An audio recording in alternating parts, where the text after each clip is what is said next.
Avec la leçon 52, nous nous rappelons « Je suis contrarié parce que je vois ce qui n'est pas là. Je ne vois que le passé. Mon esprit est préoccupé des pensées passées. Je ne vois rien tel que c'est maintenant. Et mes pensées ne signifient rien. »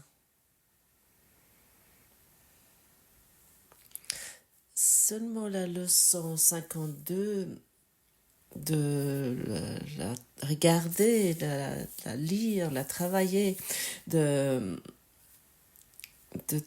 réfléchir sur des différentes pensées qui sont proposées.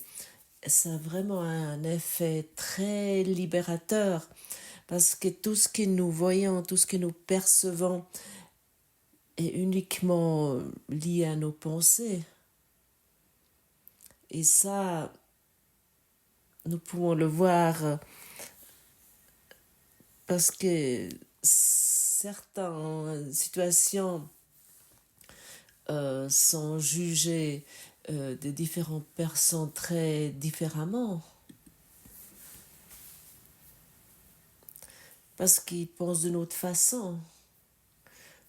Par exemple, si toi tu te énerves sur quelque chose, tu es contrarié par une situation, et moi si je n'ai rien à voir avec cette situation, ça m'est difficile de me contrarier sur cela et inversement.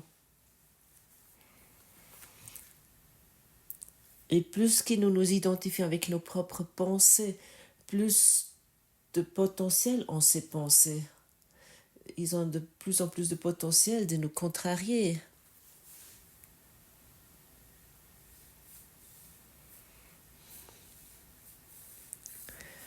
La pensée sur laquelle tu te fais des soucis ou tu es contrarié, est-ce qu'il est vraiment vrai? Est-ce que cette pensée est vraiment vraie? Est-ce que tu peux être à 100% sûr qu'elle est vraie? Si à un moment donné tu commences à observer tes pensées, tu vas avec facilité pouvoir abandonner toutes les choses qui te mettent dans qui te font perdre la paix. Ça va être facile. Mais ça semble être difficile et ça donne ce sentiment de difficulté, de lourdeur, autant que nous nous identifions avec ces pensées. Par exemple, mon partenaire m'a trahi, m'a trompé. C'est pas plus qu'une pensée de laquelle tu as appris que cela te blesse. Ou par exemple, mon partenaire m'a quitté. C'est qu'une pensée avec laquelle tu t'identifiais et maintenant la blessure doit être énorme. Et ça, nous pouvons faire avec chaque maladie, avec chaque idée concernant l'harcèlement, avec chaque idée en même pas, mais même avec l'idée de la mort. Ça aussi est également aussi une idée, des pensées erronées. Pour l'un ou l'autre, cela semble être vraiment très extrême, à la limite cinglé, mais c'est ça que, malgré cela, tu aimerais entendre cela aujourd'hui pour que tu peux te rappeler, pour que tu peux te souvenir. À quoi aimerais-tu te souvenir? À tes différents objectifs que tu t'es fixés? Ou est-ce que aimerais-tu te rappeler à ton objectif de vie? Quel est ton objectif de vie? Ton objectif de vie est de quitter ce rêve vivant, d'abandonner ce rêve vivant. Et comme j'ai déjà formulé hier, plus que tu pratiques le cours, plus que tu deviens vivant, plus que tu t'expérimentes vivant. Mais par contre,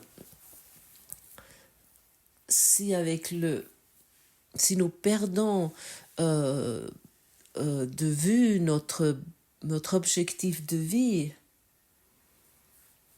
parce que nous croyons, nous devons nous fixer d'autres buts, d'autres objectifs que l'ego nous raconte, autant que nous sommes sans cesse dans un champ de tension.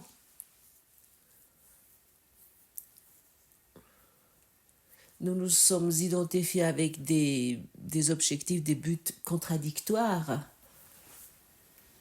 Nous voulons l'un et l'autre et encore l'autre, et nous aimons encore tel ou tel, et nous oublions sans cesse ainsi notre véritable objectif de vie.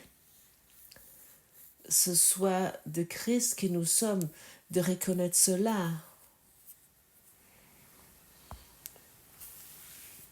Nous voulons abandonner tous les objectifs banals. Nous voulons abandonner toutes les pensées banales pour que nous pensions uniquement encore les pensées de Dieu qui apportent dans chaque situation la paix. Nous voulons mettre chaque pensée sur l'autel et observer comment cette pensée va être disparue, comment le Saint-Esprit va faire disparaître cette pensée avec la lumière d'amour. Ça, c'est une pratique qui peut être très utile. Imagine-toi un problème ou des soucis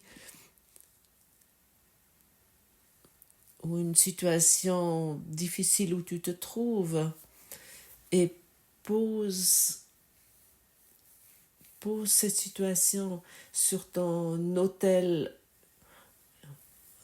intérieur. Peut-être ça te semble difficile d'imaginer un autel intérieur. Si tu te concentres sur ton cœur spirituel au centre de ta poitrine, tu peux sentir cet autel. Pose sur cet autel chaque problème, chaque pensée, chaque chose qui te préoccupe. Et observe, imagine-toi comment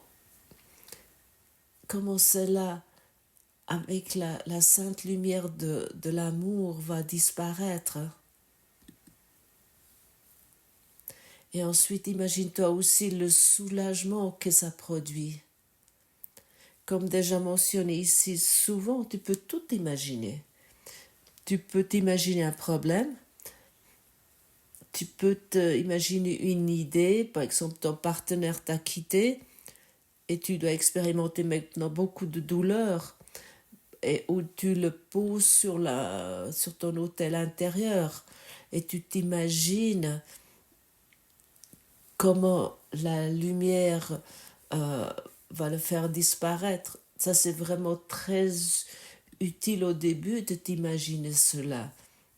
Juste tu constates que cela se passe automatiquement. Et ainsi, avec chaque pensée, tu peux faire cela. Et tu vas reconnaître, je suis contrariée parce que je vois quelque chose qui n'est pas là. Tu vas reconnaître que cela est la vérité. Et que nous nous sommes uniquement identifiés avec le passé. Mais ici, il soit encore une fois dit, tu n'es pas le passé. Ce que tu fais maintenant, c'est ça que tu es. Le passé n'a rien à voir avec toi. Il n'a jamais encore rien eu à voir avec ce que tu es. Mais avec tous ces programmes que nous devons, cette chose devrait être ainsi, Et ça ne devrait pas être ainsi. Et tous nos 10 commandements, tous nos 10 commandements impies et toutes nos idées concernant le moral nous maintiennent dans la souffrance. Aussi tes 10 commandements impies.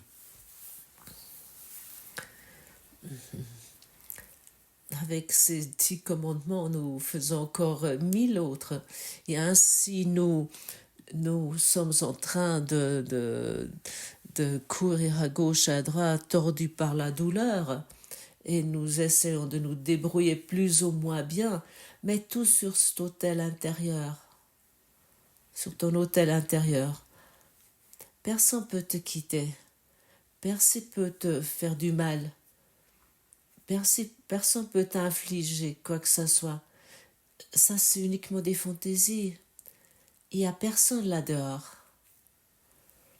Nous courons tous ici avec un seau bleu sur la tête. Et sur ce seau bleu, c'est écrit « Moi, je. »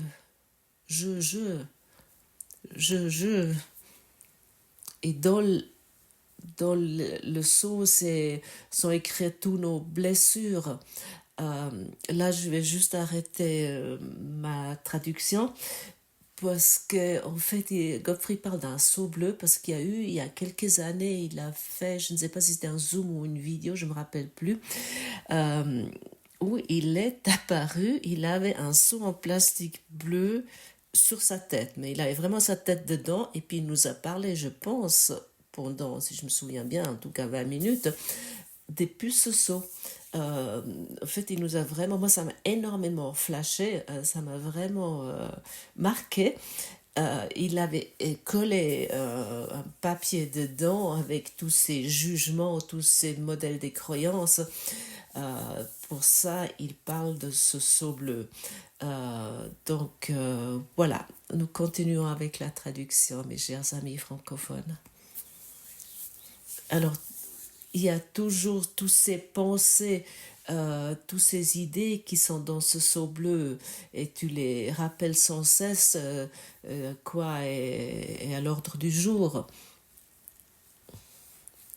Par exemple, là, tu es traité injustement, là, on est en train de te rouler,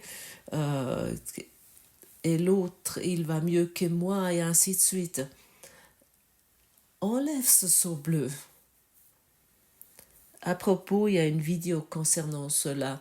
Peut-être je le trouve encore et je vais encore le mettre le link en dessous. Enlève ton seau. Si chacun d'entre nous enlève ce seau en plastique bleu et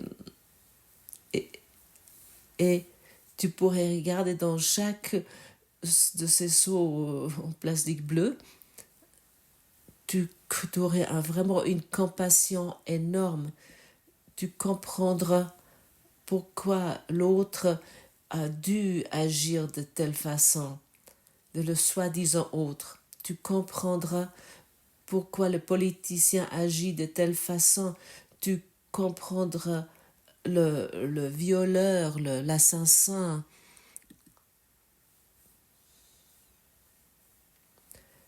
Tu comprendras même ton voisin et même ton partenaire de vie. Oui, ça vient à la fin. Et tu comprendras aussi tes enfants. Tu comprendras chacun sans exception et tu auras une compassion énorme et tu abandonneras directement, immédiatement tes jugements. Mais pour cela, tu dois d'abord enlever ton seau bleu et tu dois reconnaître que nous fonctionnons tous pareil autant que nous nous maintenons dans ce système de pensée égotique. Tu aurais vraiment une compassion énorme pour un assassin si tu enlèves ton seau en plastique bleu. Même pour un tueur de masse, tu vas développer une compassion énorme parce que parce que tu pourrais garder dans son seau plastique bleu où, où il a tout écrit, il est obligé de le faire pour, pour confirmer ce jeu, ce moi-je de ce seau en plastique bleu. Et tout cela sont des illusions. Tout cela est l'insanité absolue, la folie totale. Et pour cette raison, on nous est dit que notre esprit est préoccupé sans cesse avec des pensées passées.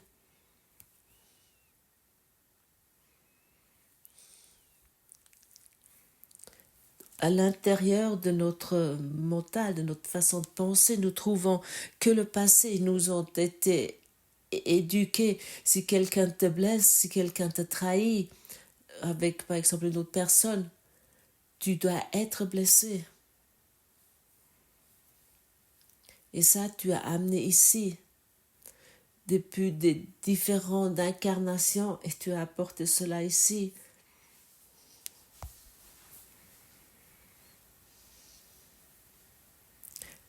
Pas pour continuer à souffrir là-dedans, mais par contre pour reconnaître que c'est insignifiant.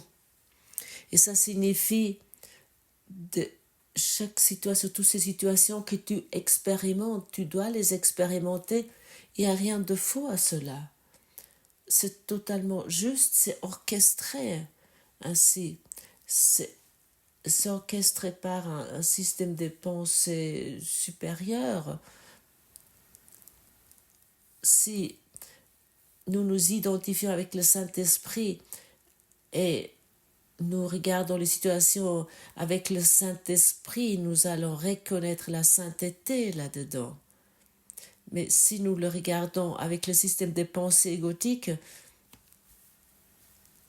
nous allons continuer à reproduire ces boucles de pensée desquelles nous pensons que ça nous est arrivé.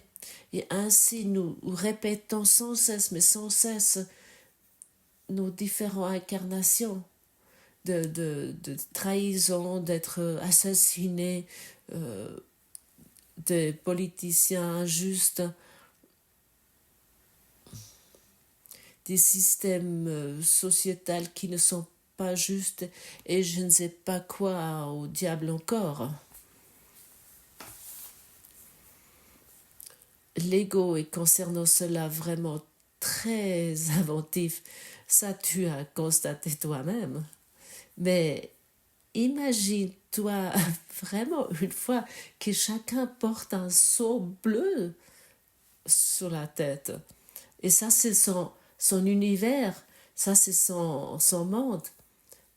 Et pour cette raison, chacun semble être un individu qui avec ses propres pensées, il existe. Mais personne, autant qu'il porte ce seau bleu, autant que sa tête est dans ce seau bleu, et personne pourrait, par exemple, regarder avec quelqu'un d'autre je ne sais pas, un caillou et de dire à quel point il est beau, mais chacun le voit différemment. Vous pouvez regarder ensemble ce magnifique ciel étoilé ou un malheur. Chacun voit cela, ce qu'il regarde différemment, individuellement. Parce que nous avons fait de nous un soi séparé. Si cela, par exemple, est pour toi une belle femme ou un bel homme, et puis l'autre, par exemple, il voit ça totalement différemment. Et ainsi, Ainsi, nous maintenons ce mécanisme égotique en route, continue à tourner. Nous faisons tout pour confirmer notre individualité et de le renforcer. Et ça signifie, je ne vois rien tel que c'est maintenant. Et ça signifie, si je ne vois rien tel que c'est maintenant, maintenant on peut vraiment dire que je ne vois rien. Oh! À ce moment-là, je dois vraiment une fois enlever ce seau bleu pour que je puisse enfin voir. Pour que je développe enfin de la compassion. Cette compassion amène à l'amour infini et qui inclut tout, l'amour absolu. Et mes jugements envers d'autres personnes n'apportent pas la compassion, n'apportent pas l'amour, n'amènent pas à l'amour. Mais par contre, à notre aveuglement, à notre non-vue, je vois que mon monde, et je vois dans mon seau bleu mon propre monde où tu seras jugé.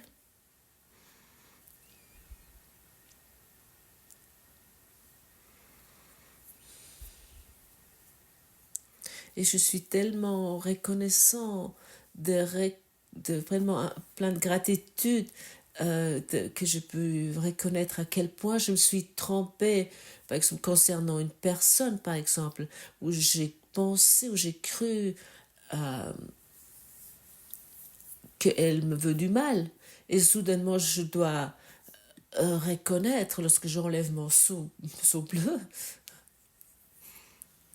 qu'elle me soutient dans, dans, dans ma vie, dans mon objectif de vie.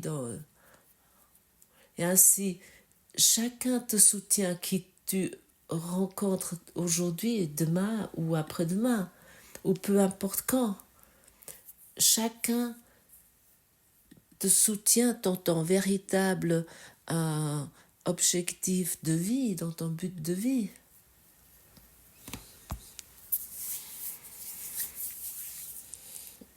Et pour cela, nous devons abandonner nos objectifs de vie personnelle. Bien sûr, nous allons continuer à faire notre travail, mais nous ne sommes plus attachés aux choses. Parce qu'une chose est certaine, des choses arrivent et puis partent. Les choses arrivent et partent. Je peux uniquement voir ce qui est maintenant. Mais si je me concentre ce qui arrive et ce qui part, on pourrait dire je ne vois rien tel que c'est maintenant.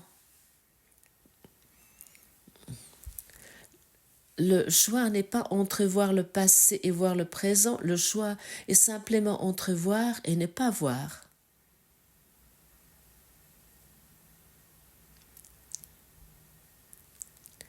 Le choix est seulement entre si enfin nous enlevons ce seau débile, ce seau bleu qui est totalement idiot,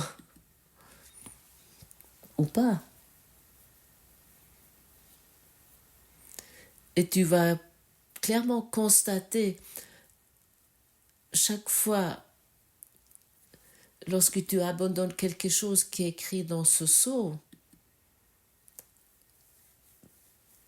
tu vas pouvoir de voir plus clairement à travers ce seau. Et tu vas expérimenter un énorme sentiment de liberté jusqu'enfin tu jettes ce seau en plastique parce que tu constates qu'il n'y a pas un je, un moi-je.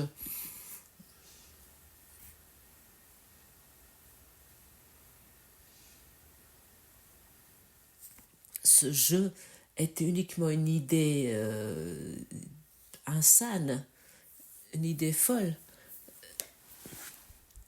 C'est que j'ai choisi de voir m'a coûté la vision. Maintenant, je voudrais choisir à nouveau enfin de voir. Je choisis la vérité pour que je puisse voir et pas que mes propres images que je collais à l'intérieur, à la face intérieure de ce seau.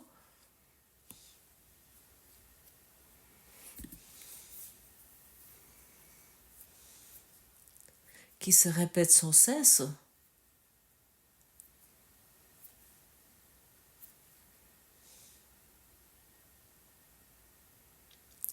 Tu connais ton véritable objectif de vie, n'est-ce pas? Oui, tu le connais. Tu sais exactement de quoi je parle ici. Chacun qui écoute ici sait exactement de quoi je parle. Tu connais ton objectif de vie.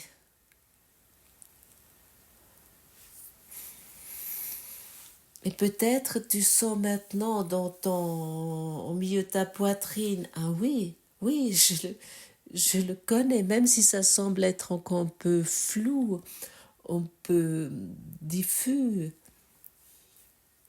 Même si ça paraît un peu diffus, mais chacun connaît cela. Et maintenant, tu peux aussi connaître clairement que tes objectifs personnels, tes jugements personnels, tes pensées personnelles concernant le monde et sur toi te retient de ton objectif de vie.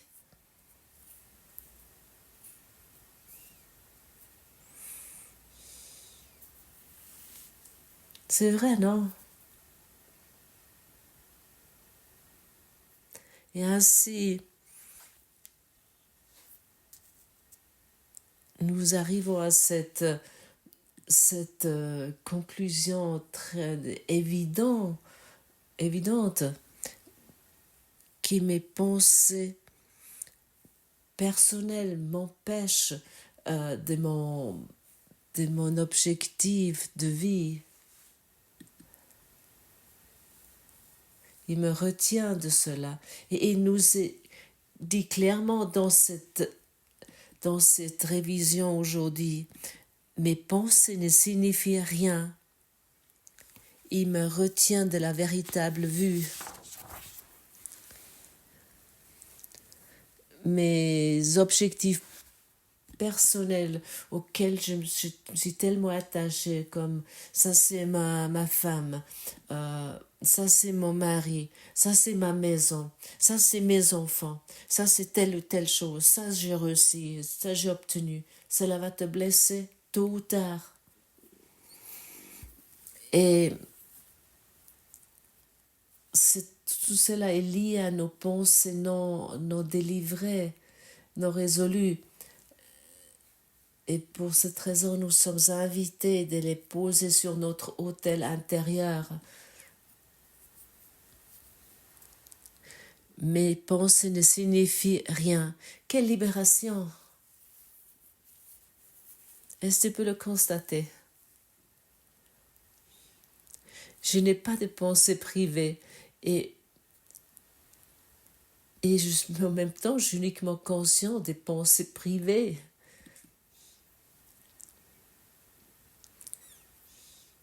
Je suis uniquement conscient des morceaux en plastique bleu.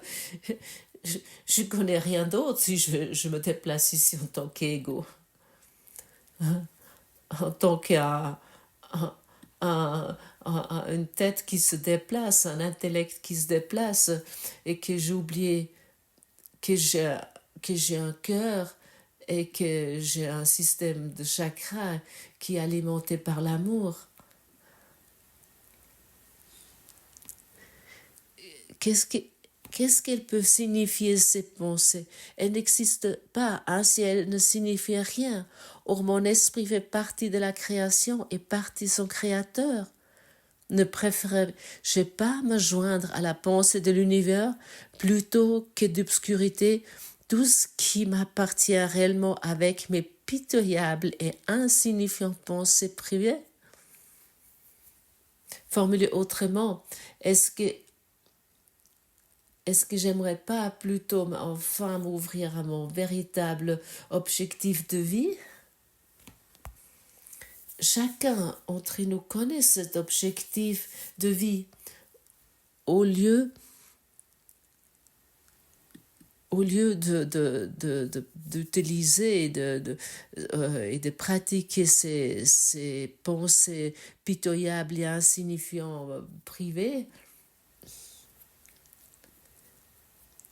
et de me battre à l'intérieur de ce système de pensée et de croire qu'il y a quelque chose de juste ou de faux, de bien ou du mal, et de croire que elle ou il ont fait quelque chose de faux, cela sont tous des pensées pitoyables et insignifiants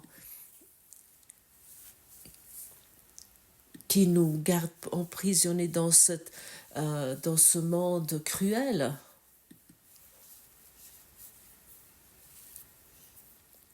Et c'est cela qu'il faut reconnaître, il faut pouvoir le voir enfin, pour enfin l'abandonner, pour le poser sur l'autel intérieur. Et ainsi, nous nous ouvrons ensemble aujourd'hui à notre véritable objectif de vie. Et à ce moment-là, cet objectif de vie va nous nourrir, va nous alimenter. Si tu te unis avec ton objectif de vie, tu vas recevoir des informations depuis cet objectif de vie. Si tu te unis avec des objectifs banals et insignifiants, tu vas recevoir des informations depuis cette source qui ne peuvent pas te rendre heureux.